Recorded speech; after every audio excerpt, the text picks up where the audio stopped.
வணக்கம் மக்களே, welcome back to my another video. So இந்த வீடியோ வந்து நம்ம கூட பிரபு அவர் வந்து என்சில வந்து எம்பிஏ படிச்சுட்டு இருக்காரு. ஏன்னா நிறைய பேர் என்கிட்ட வந்து எம்பிஏ என்ஐடி குறிச்சு நிறைய பேர் கேட்டுக்கிட்டே இருந்தாங்க.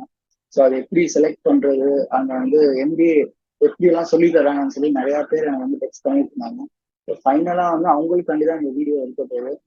So let's get started. But if you close your eyes.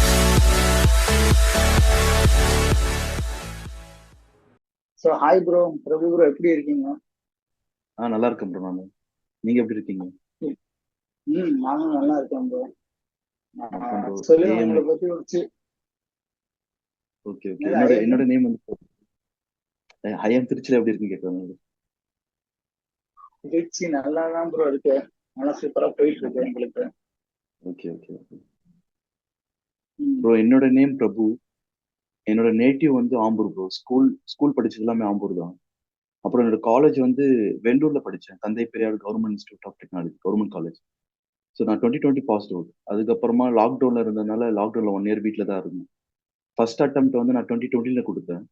So அப்போ ஒழுங்கா வரல, ஒரு 50 தான் வந்தது பர்சன்டேஜ். ஸோ அதுக்கப்புறம் பார்க்கலான்னு வந்து ஒர்க் ஜாயின் பண்ணாதுங்க. அப்புறம் ஏர்டெல் சென்னை ஈக்காடு ஒரு ஆஃபீஸ் இருக்கு, அது வந்து நெட்வொர்க் ஆப்ரேஷன் சென்டர். ஸோ ஏர்டெல்ல டெக்னிக்கல் ஜாப் தான் அது. அங்கே ஜாயின் பண்ணதுக்கப்புறம் அதுக்கப்புறமா ஒரு அட்டம் கொடுத்தேன். ஸோ அப்பயும் 60% தான் வந்தது. ஸோ ஃபர்ஸ்ட் வந்து என்ன பிளான்னா 1 இயர் போயிட்டு அதுக்கப்புறம் எம்பிஏ பண்ணலாம் அப்படின்னு சொல்லிட்டு இருந்தேன். அங்கே போயிட்டு அட்டன் பண்ணும்போது 60% வந்ததுனால எந்த எந்த ஐஐடி என்ஐடி எதுவும் கிடைக்கல. ஸோ அதுக்கப்புறமா செகண்ட் அட்டம்ப்ட்ல வந்து 23 தான் இன்னொரு அட்டம் கொடுத்தேன். அப்போ வந்து நான் 70% எடுத்தேன். ஃபர்ஸ்ட் வந்து ஐஏஎம்ஸ்லாம் இன்டர்வியூ அட்டன் பண்ணலாம் இருந்தேன். ஸோ கேப் ரவுண்ட்லாம் அட்டன் பண்ணலாம் இருக்கும்போது லாஸ்ட் இயர் ஐஏஎம் திருச்சி வந்து 35 கொடுத்துருந்தாங்க. ஸோ அப்ளை பண்ணும்போது செக் பண்ணும்போது 45 மாத்திட்டாங்க. ஸோ அதனால கேப்பும் அட்டன் பண்ணல.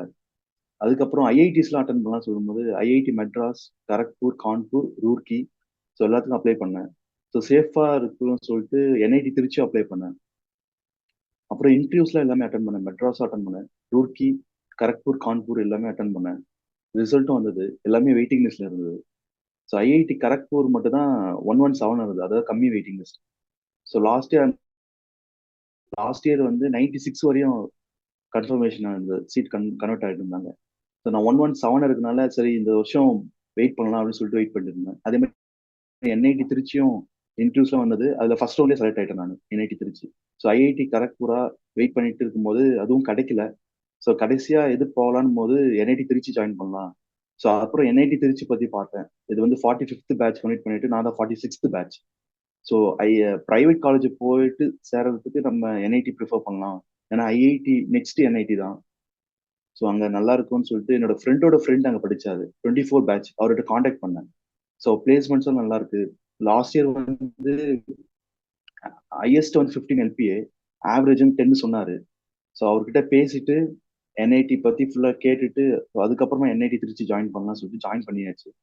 ஸோ 15 ஜாயின் அட்மிஷன்ல முடிஞ்சது. இப்போ 19 கிளாஸ் ஸ்டார்ட் ஆயிடுச்சு.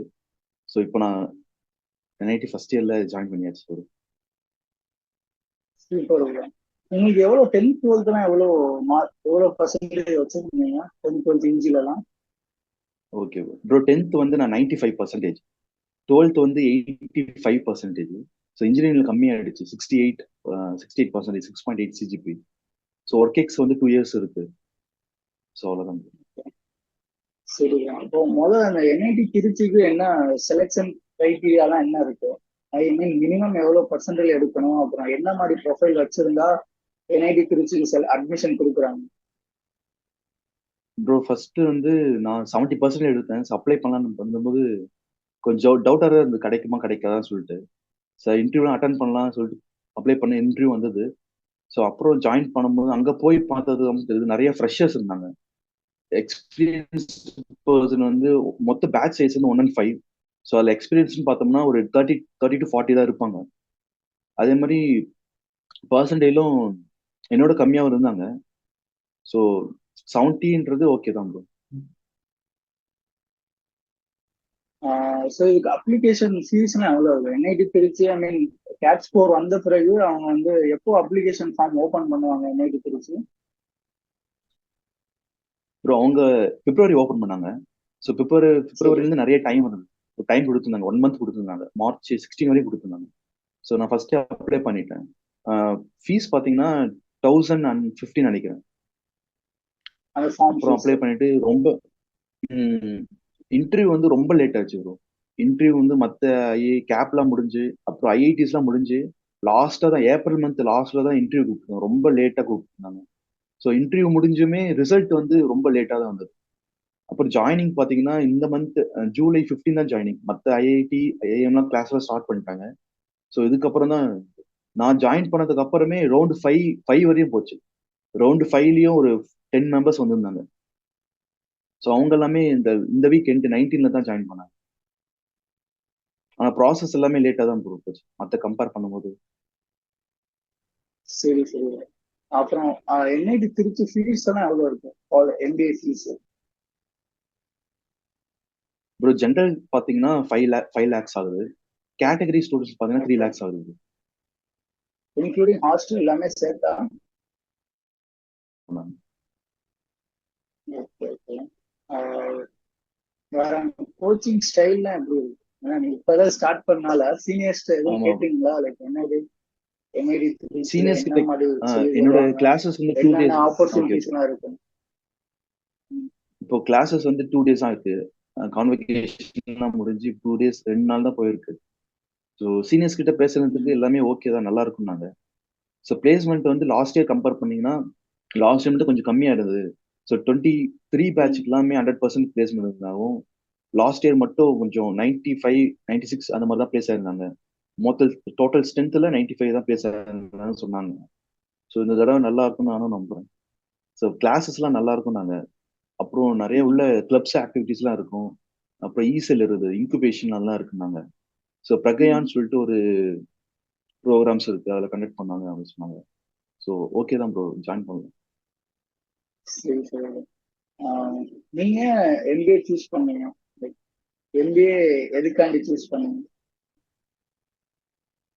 ப்ரோ ஃபர்ஸ்ட் வந்து இன்ஜினியரிங் முடிச்சிருந்து கொஞ்சம் டவுட்ல ஹையர் ஸ்டடிஸ் பண்ணணும்னு இருந்தேன். ஸோ ஒர்க் ம். போயிட்டு பண்ணலாம் அப்படின்னு சொல்லிட்டு ஃபர்ஸ்ட் ஒர்க் போயிட்டேன். ஒர்க் போனதுக்கு அப்புறமா ஸோ அங்கிருந்து என்னோட என்னோட ஜாப் வந்து இன்னும் கொஞ்சம் ஒர்க் ப்ரெஷர் அதிகமாக தான் இருந்தது. ஸோ ஏர்டெல் வந்து ம். 24/7 இருக்கனால ரொட்டேஷன் ஷிஃப்ட் போட்டுட்டே இருந்தாங்க. ஸோ அப்போ இருந்து இதுல இருந்து என்ன பண்ணலாம்னு சொல்லிட்டு ஒரு வேற கம்பெனி மாறணும், இல்லை ஹையர் ஸ்டடிஸ் பண்ணலாம் இருந்தேன். ஸோ எனக்கும் எம்பிஏல இன்ட்ரெஸ்ட் இருந்தது. ஸோ எம்பிஏ பண்ணும்போது ஃபியூச்சர்ல நம்ம யூஸ் ஆகும். ஸோ கரியர் வைஸும் growth இருக்கும். ஸோ ஃபியூச்சர்ல நம்ம பிசினஸ் ஸ்டார்ட் பண்ண ஒரு ஐடியா இருக்கும். இப்போ எதுவுமே தெரியாம ஸ்டார்ட் பண்றதுக்கும் அந்த அந்த பாத்து எங்க போறோம் நம்ம தெரிஞ்சுட்டு போறதுக்கும் ஒரு வித்தியாசம் இருக்குல்ல. ஸோ அதனால எம்பிஏ பண்ணலாம். ஸோ அதனால ப்ரிப்பேர் பண்ணி ஸோ அந்த ஜாப்ல இருந்து மாறணும், ஹையர் ஸ்டடிஸும் பண்ணணும்னு சொல்லிட்டு எம்பிஏ பண்ணாங்க. சூப்பர் இது. ஆஹ் இப்ப நீங்க எடுத்த பர்சன்டேஜுக்கு வேற எப்பெல்லாம் அதர் பிரைவேட் பி ஸ்கூல்ஸ் இருக்குங்க தமிழ்நாட்டுல. ம். ஸோ அதை கம்பேர் பண்ணும்போது என்ஐடி வந்து எந்த அளவுக்கு அட்வான்டேஜஸ் இருக்குன்னு நினைக்கிறேன் இங்கே? ப்ரோ அதர் என்னோட பிரைவேட் பி என்னோட ஸ்கூல்னா பாயிண்ட் இப்போ ஆஃப். எஸ்ஆர்எம், பிஎஸ்ஜி, ம். அப்புறம் விஐடி, அங்க எல்லாமே கூட எம்பிஏ இருக்கு, சத்யபாமா அப்படின்னு சொல்லி. ஸோ அதை கம்பேர் பண்ணும்போது ம். என்ஐடி திருச்சியில எம்பிஏ பண்றதுனால என்ன ஒரு அட்வான்டேஜ் இருக்கும்னு நினைக்கிறேன்? ப்ரோ நான் ஃபர்ஸ்ட் என்ன பிளான் பண்ணியிருந்தேன்னா கவர்மெண்ட் காலேஜ் தான் போகணும். ஒன்று ஐஐடி நான் ஃபர்ஸ்ட் பிளான் பண்ணது ஐஐடி உள்ள போகணும்னு நினைச்சேன். எனக்கு ஐஐஎம் உள்ள போறதுலயும் இன்ட்ரெஸ்ட் இல்லை, ஏன்னா ஃபீஸ் அதிகமா இருக்கு. ஸோ என்னதான் பேக்கேஜ் இருந்தாலும் 2 வருஷம் முடிச்சுட்டு 27 lakhs வந்து லோன் கட்டுற மாதிரி தான் இருக்கும். இது ஐஐஎம் போறதுல இன்ட்ரெஸ்டே இல்லை. ஸோ ஐஐடி உள்ள போகணும், ஐஐடி மெட்ராஸ் உள்ள போகணும் இன்ட்ரெஸ்ட். என்னோட ஃப்ரெண்ட் அங்க இருந்தாரு. அங்க ஐஐடி மெட்ராஸ்ல ஃபீஸ் கம்மியா தான் இருக்கும். மோர் தென் 14 lakhs தான் சொன்னாரு அவருக்கு. ஸோ ஐஐடி மெட்ராஸ் போலாம் தான் இருந்தேன். ஐஐடி மெட்ராஸும் கிடைக்கல, கரெக்டும் கிடைக்கல, ரூர்க்கியும் கிடைக்கல, கான்பூரும் கிடைக்கல. ஸோ நெக்ஸ்ட் என்ன பார்த்தீங்கன்னா என்ஐடி திருச்சி ரேங்க்லயும் ஃபர்ஸ்ட் இருந்தது. அதே மாதிரி இயர் ஆஃப் பார்த்தீங்கன்னா 45 years கம்ப்ளீட் பண்ணி நான் 46th பேட்ச். ஸோ மற்ற ப்ரைவேட் காலேஜ் கம்பேர் பண்ணும்போது ஸோ 46 years இருக்காங்கன்னா ஒரு ஸ்டாண்டர்ட் இருக்கும். அதே மாதிரி ஃபீஸும் ரொம்ப கம்மியா இருந்தது, 3 lakhs தான் இருந்தது. ஸோ 3 lakhsல போட்டு ஆர்ஒஐ ரிட்டர்ன் ஆஃப் இன்ட்ரெஸ்ட் அதிகமாக இருந்தது. 15 lakhs பிளேஸ்மெண்ட் ஹையஸ்ட் பாசிபிள் இருக்கிறதுனால ஸோ 3 lakhs செலவு பண்ணி படிக்கலாம்னு சொல்லிட்டு அங்கதான் முடிவு பண்ணேன். ஸோ பிரைவேட் போகக்கூடாது, ஏன்னா பிரைவேட்ல போனால் நல்லா செலவாகும். நிறைய எக்ஸ்பெண்ட் பண்ணணும், ஸ்பென்ஸா இருக்குன்னு சொல்லிட்டு சரி ஐஐடி நெக்ஸ்ட் என்ன இருக்குன்னு பார்க்கும்போது என்ஐடி இருந்தது. ஸோ என்ஐடியிலேயும் கேல்கட் இருந்தது. ஸோ அதுல எது பெஸ்ட்னு பார்த்தோம்னா என்ஐடி திருச்சி இருந்ததுனால, ஸோ தமிழ்நாட்டுக்குள்ளேயே இருக்கு. ஸோ என்ஐடி திருச்சியை ஜாயின் பண்ணலாம் சொல்லி ஜாயின் பண்ணிட்டோம். அங்கேயும் வந்து ஸ்டூடெண்ட் எப்படி மோஸ்ட்லி தமிழ் ஸ்டூடெண்ட்ஸ் தான் நிறைய இருக்காங்களா இல்ல ஆல் ஓவர் இந்தியால இருந்து வந்திருக்காங்க? ஒரு அந்த இயர் கிளாஸ் 10 பார்த்தீங்கன்னா 115. ஸோ அதுல வந்து ஃபில் ஆனது வந்து பார்த்தீங்கன்னா 111 ஃபில் ஆயிருக்கு. ஸோ அங்க போய் எல்லாமே பார்த்ததுக்கு அப்புறம் பார்த்தீங்கன்னா தமிழ்ல இருந்து ஒரு 35 ஸ்டூடெண்ட்ஸ் இருக்காங்க. அப்புறம் கேரளால இருந்து நிறைய இருக்காங்க bro. கேரளால மோர் தென் 30 இருப்பாங்க. ஆந்திரா வந்து ஒரு 15 இருப்பாங்க. ஸோ ரெஸ்ட் ஆஃப் த டேன்னு பார்த்தீங்கன்னா எல்லாமே ஹிந்தி ஹிந்தி பீப்புள் தான், நார்த் சைட்ல இருந்து வந்திருந்தாங்க. ஸோ அங்கிருந்து போய் பார்க்கும்போது நான் இன்ஜினியரிங்கும் படிச்சது வந்து வேலூர்ல தான் படிச்சேன். தமிழ் பசங்க தான் ஃபுல்லா இருந்தாங்க. ஸோ எனக்கு என்ஐடி திருச்சி போய் பார்க்கும்போது நிறைய கல்ச்சரல் நிறைய மிக்ஸ் இருந்தது. ஸோ அது எல்லாமே புதுசா வேற வேற ஸ்டேட் அத்தனை பேர் அவ்வளவு ஸ்டேட் வேற வேற பீப்புளை மீட் பண்ணதே இல்லை. ஸோ அங்க ஹாஸ்டல் போய் எல்லாரும் கூட பேசி ஸோ 1 வீக்லயே எல்லாருமே ஃப்ரெண்ட்ஸ் ஆயிட்டாங்க. எல்லாரும் கூட பாய்ஸ் கூட எல்லாரும் கூட பேசியாச்சு. ஸோ இதுக்கப்புறம் இன்னும் கொஞ்சம் பேர் தான் இருக்காங்க, அவங்க கிட்டயும் இன்னும் நெக்ஸ்ட் வீக்ல பேசிட்டு. ஸோ ஓகே தான் சரி ப்ரோ. சரி. நல்ல இப்ப நீங்க சொன்ன அந்த இவ்வளோ எத்தனாவது பேட்ச் நீங்க அது வந்து எம்பிஏயோட பேட்சா இல்ல என்ஐடி திருச்சி இன்ஜினியரிங் ப்ரோக்ராம் எல்லாத்தோட பேட்ச் சொல்றீங்களா? இல்ல இல்ல எம்பிஏட பேட்ச் எம்பிஏ தான் சொல்றேன். ப்ரோக்ராம் எம்பியோட எம்பிஏ பேட்ச் என்ன சொன்னீங்க? 46th batch. 46th batch 46. Okay okay, அப்போ பரவாயில்ல எம்பிஏக்கு தான் மட்டும் bro. சொல்றேன். ம். ம். இது என்ஐடி திருச்சி கேம்பஸ்குள்ள தானே இருக்கு எம்பிஏ பிளாக்கும்? ஆமா ப்ரோ, உள்ளதா இருக்கு. சரி சரி. வேற நீங்க ப்ரிப்பரேஷன்லாம் எப்படி பண்ணீங்க? செல்ஃபா பண்ணீங்களா இல்ல எதுவும் கோச்சிங் ஜாயின் பண்ணி ப்ரிப்பேர் பண்ணீங்களா? இல்ல ப்ரோ, ஃபர்ஸ்ட் ஸ்டார்டிங்ல இருந்து ப்ரிப்பேர் பண்ணது எல்லாமே செல்ஃப் தான் ப்ரோ பண்ணிட்டு இருந்தேன். ஸோ ஒர்க் போயிட்டே இருக்கும்போது ஃபர்ஸ்ட் அட்டம் கொடுக்கும்போது ரொம்ப கொஞ்சம் கஷ்டமா தான் இருந்தது. அப்போ வந்து பாத்தீங்கன்னா 60% இருக்கு, அதாவது ஜாப் ஜாயின் பண்ணதுக்கு அப்புறம் சொல்றேன். ஸோ அது ரொம்ப ஒர்க் போயிட்டு இதையும் மேனேஜ் பண்றது. இப்போ நான் ரொட்டேஷன் ஷிஃப்ட் இருக்கிறதுனால போட்டுட்டே இருப்பாங்க மாத்தி மாத்தி 1 வீக். ஸோ அது அப்போ ரொம்ப கஷ்டமா இருந்தது. அதுக்கப்புறமா தான் என்ன பண்ணலான்னு பார்க்கும்போது சரி நான் எக்ஸாம் கிட்ட வந்தது அப்புறம் என்ன பண்ண, ஒரு 3 மாசம் முன்னாடியே நான் குவிட் பண்ணிட்டேன், ஜாப் ரிசைன் பண்ணிட்டு வந்து. ஸோ இந்த இந்த வருஷம் நம்ம காலேஜ் போயே ஆகணும்.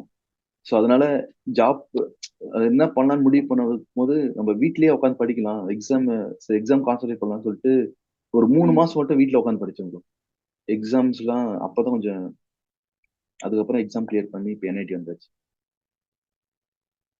ஓகே. படிச்ச ரிசோர்ஸ்லாம் என்ன எந்த ரிசோர்ஸ் வச்சு யூஸ் பண்ணி படிச்சீங்க?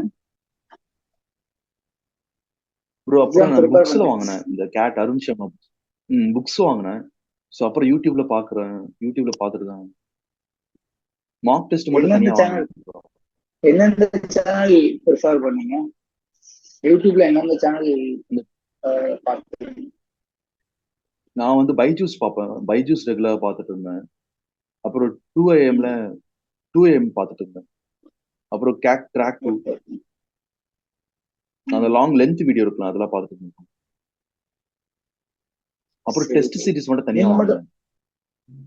அது எங்க வாங்க சீரிஸ்? டெஸ்ட் சீரிஸ் வந்து என்னோட ஃப்ரெண்ட் வச்சிருந்தாரு. ஸோ அவர் வந்து டைம்ஸ்ல வாங்கி வச்சிருந்தாரு. ஸோ அவர்கிட்ட இருந்து வாங்கினேன்.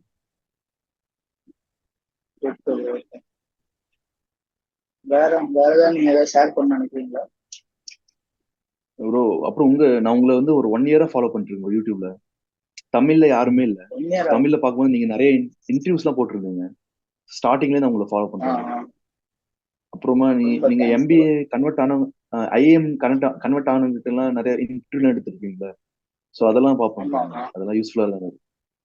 அதெல்லாம் ரொம்ப யூஸ்ஃபுல்லா இருக்கு. வேற ஏதாவது சேஞ்சஸ் பண்ணுமா என் சேனல்ல? வேற ஏதாவது இந்த மாதிரி வீடியோ போட்டா நல்லா இருக்கும் அந்த மாதிரி ஏதாவது சஜஷன்ஸ்? ப்ரோ இப்போ நீங்க இப்போ ஐஏஎம் திருச்சியில இருக்கீங்க. ஸோ நீங்க நான் ரீசெண்டா திருச்சி வீடியோலாம் பார்த்து நல்லா இருந்தது ப்ரோ. ஸோ அந்த சூப்பரா இருந்தது.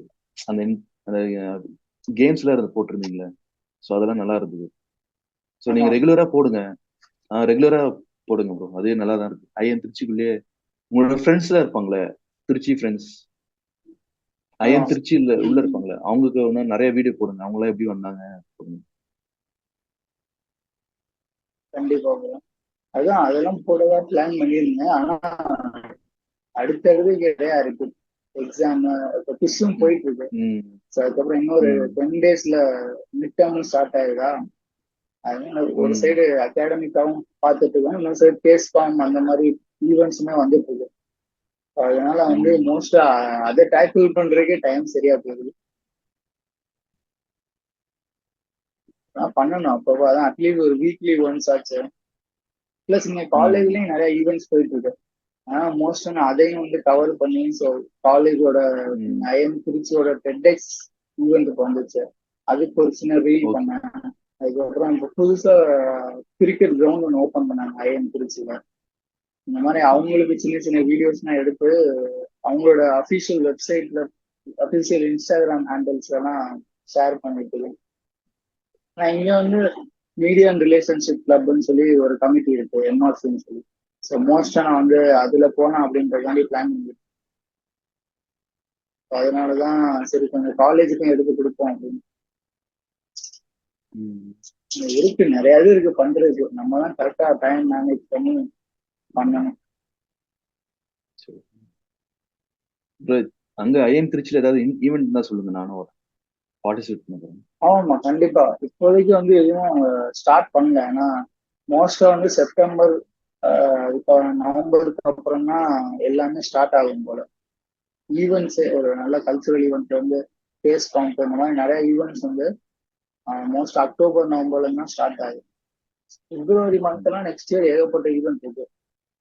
ஸோ இப்போ பிகினிங் வந்து மோஸ்ட்லி டுவர்ட்ஸ் அகாடமிக் தான் ஃபோக்கஸ் பண்றாங்க. அப்புறம் கொஞ்சம் அந்த அகாடமிக் கொஞ்சம் மிட் டேர்ம் என் டேர்ம்லாம் முடிஞ்ச பிறகு அப்புறம் ஃபுல்லா வந்து நிறைய ஈவெண்ட்ஸ் வந்து பிளான் பண்ணியிருக்காங்க. இந்த மாதிரி ஒரு டிஃப்ரெண்டான ஒரு டைம் டேபிள் மாதிரி போட்டு கொடுத்துருக்காங்க. ப்ரோ அங்க என்ன செமஸ்டர் ஃபாலோ பண்றீங்க? ட்ரை செமஸ்டர் தான் அங்க ட்ரை என்ஐடி செமஸ்டர். திருச்சியில. என்ஐடி திருச்சியில ட்ரை செமஸ்டர் தான் ப்ரோ. சரி, இப்போ என்னென்ன சப்ஜெக்ட்ஸ் இருக்கு இப்போதைக்கு ஃபர்ஸ்ட் டைம்? ஃபர்ஸ்ட் ஃபர்ஸ்ட்ல வந்து ஃபைனான்ஸ் இருக்கு, அப்புறம் லீகல் அசஸ் ஆஃப் பிசினஸ் சொல்லிட்டு 2 கிளாஸ் போச்சுக்கிறோம். இப்போ 2 கிளாஸ் எடுத்திருக்காங்க. ஓகே. ஸோ அது எல்லாமே நல்லா தான் போச்சு. ஸோ ஃபர்ஸ்ட் எவ்வளோ ட்ரை சப்ஜெக்ட்ஸ், செமஸ்டர் எவ்வளோ காமிக்கும் ப்ரோ. சப்ஜெக்ட்ஸ் இந்த டேர்முக்கு? இந்த டேர்ம் 7 சப்ஜெக்ட்ஸ் இருக்கு ப்ரோ ஃபர்ஸ்ட் செமஸ்டருக்கு. Okay okay. ப்ரொஃபசர்ஸ்லாம் எப்படி மோஸ்டா தமிழ் ப்ரொஃபசர் இருக்காங்களா இல்லை எப்படி என்ஐடி திருச்சியில? இல்ல ப்ரோ, கொஞ்சம் பேர் தான் தமிழ். ஸோ மோஸ்டா கேரளா ஓ இருந்து கொஞ்சம் பேர் இருக்காங்க. ஆமா ஆமா. சரி சார். ஆ ஸோ இப்போ இன்னும் எனக்கு நிறைய பேர் ஐஎம் மீட் பண்ணல திருச்சியில ப்ரோ இப்போ. இப்போ எல்லாம் எங்க காலேஜ்ல வந்து அரௌண்ட் ப்ரொஃபசர்ஸ் எல்லாம் பாத்தீங்கன்னா ஒரு 70 to 80% வந்து தமிழ் ப்ரொஃபசர்ஸ் தான் இருக்காங்க. அதனால அது ஒரு நல்ல ம் ஒரு அட்வான்டேஜா இருக்கு. அப்போ கிளாஸஸ்லாம் ஒரு 2 days தான் போயிட்டு இருக்கு. ஸோ இன்னும் நிறைய பேர் மீட் பண்ணல. ஸோ இதுக்கப்புறம் தான் இப்போ சரி எல்லாமே சார். ஓகே. அவங்க இசெல்லும் இன்குபேஷன்ஸ்லாம் இருக்குன்னு சொன்னாங்க. இசெல் இன்குபேஷன்ஸ், கிளப் ஆக்டிவிட்டீஸ், அப்புறம் பிரகயான் சொல்லிட்டு ஒரு ஈவெண்ட் இருக்கு. ஸோ இதை பத்தி சொல்லணும்னா ஒன்றும் ஜாயின் பண்ணல நான். ஸோ இப்போதான் ஸ்டார்ட் பண்ணி, இப்போதான் ஜாயின், இந்த வாரம் தான் எல்லாமே முடிஞ்சு, அட்மிஷன்ஸ் எல்லாம் முடிஞ்சு தான் கிளாஸ் ஸ்டார்ட் பண்ணிருக்கு. 2 days தான் ஆச்சு. ஸோ கிளப்ஸ் எல்லாம் ஜாயின் பண்ணிட்டு தான் என்னன்னு பார்க்கணும். சரி, நம்ம எப்படியும் இன்னொரு 1 yearக்கு அப்புறம் இன்னொரு வீடியோ மேக் பண்ணுங்க. நீங்க 1 year of NIT okay. Trichy எப்படி இருக்குன்னு சொல்லி ஆ ஷேர் பண்ணுங்க. அப்போ வந்து ஓகே உங்களுக்கு ஓகே. சொல்றதுக்குமே நிறைய இருக்கு. ம் என்ஐடில என்னென்ன சொல்றேன். டொமைன்ஸ் இருக்காங்க? ஒரு என்ஐடி திருச்சியில் வந்து 6 இருக்கு. Finance, marketing, HR, business analyst, அப்புறம் பார்த்தீங்கன்னா business analyst and IT consulting, operations இருக்கு. ஃபர்ஸ்ட் 2 செமஸ்டர் வந்து காமன் தான், ஜென்ரல் தான். தேர்ட் செமஸ்டர்ல வந்து நம்ம எலக்டிவ் சூஸ் பண்ணோம். இது ஸ்பெஷலைசேஷன் வந்து பார்த்தீங்கன்னா மேஜர் மைனர் 2 இருக்கு. மேஜருக்கு வந்து 5 எலக்டிவ் சூஸ் பண்ணோம், மைனருக்கு வந்து 3 எலக்டிவ் சூஸ் பண்ணோம். ஸோ அவ்வளோதான். சூஸிங்னா அப்படி நம்ம அவங்க பிட்டிங் மாதிரி பண்ணி சூஸ் பண்றதா இல்ல நம்ம டிஃபரன்ஸ் படி சூஸ் பண்றதா? நம்மளோட ப்ரிஃபரன்ஸ் தான். ஏன்னா எங்க காலேஜ் எல்லாம் பாத்தீங்கன்னா செகண்ட் இயர்ல எல்லாம் நீங்க எலக்டிவ் சூஸ் பண்ணனா ஒரு குறிப்பிட்ட பில்டிங் பாயிண்ட்ஸ் கொடுத்துருவாங்க. அந்த பாயிண்ட்ஸ் வச்சுதான் வந்து கரெக்டா ஓகே மார்க்கெட்டிங்னா ஒரு 5 points 10 points அப்படின்னு இருக்கும். அந்த மாதிரி நம்ம ஸ்பிளிட் பண்ணி பில்டிங் சூஸ் பண்ற மாதிரி இருக்கும். ஸோ என்ஐடில அந்த மாதிரி இருக்குல்ல. ஸோ அந்த மாதிரி தான். Don't worry, be happy.